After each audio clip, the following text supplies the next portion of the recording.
Welcome to another episode of Notion Wave podcast, and today we are talking about human desires. We are taught to listen to our hearts. Heart is an unwanted distraction that harbors needless desires. In the pursuit of logical thinking, we tend to keep our most powerful instrument, human intuition, in the backseat.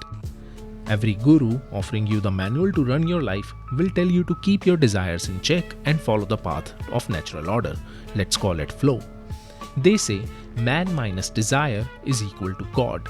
But from a more empirical perspective, a man without any desire is a dead man. They may breathe in front of you, but they are dead inside, waiting for their time to come and pass on to the netherworld, if there is any.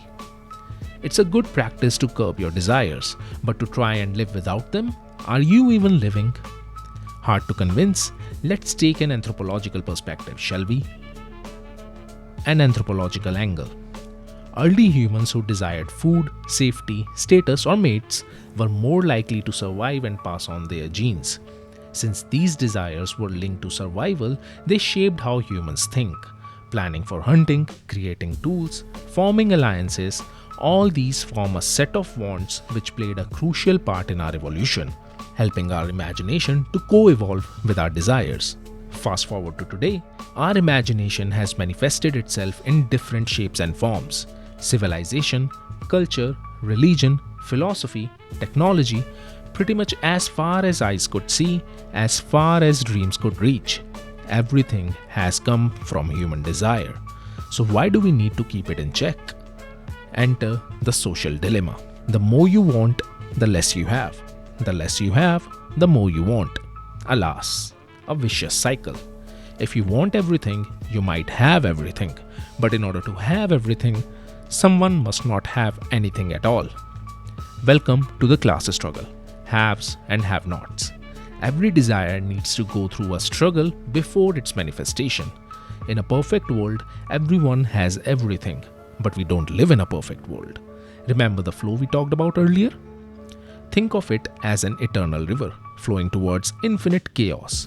And human desires have taken the front seat in this flow. Rowing your boat in an eternal river? Good luck reaching the shore.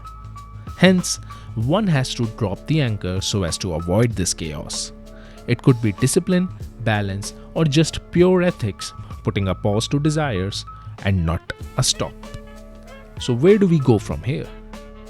Desires have written our history. Desires have shaped our evolution. They are the ones driving our imagination, from the first spark struck in the cave to the satellites circling above us. And it's the greatest tool of humanity. It's okay to slow it down once in a while, but to discard it entirely, that's a risky business. So risky that it might end the civilization as we know it. Think for a second. Who would do anything if all of us desired nothing?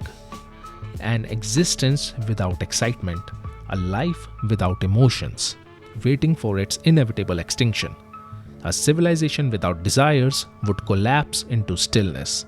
Thus, purge the logic sometimes. It's a good thing. Desire, dream, imagine, achieve.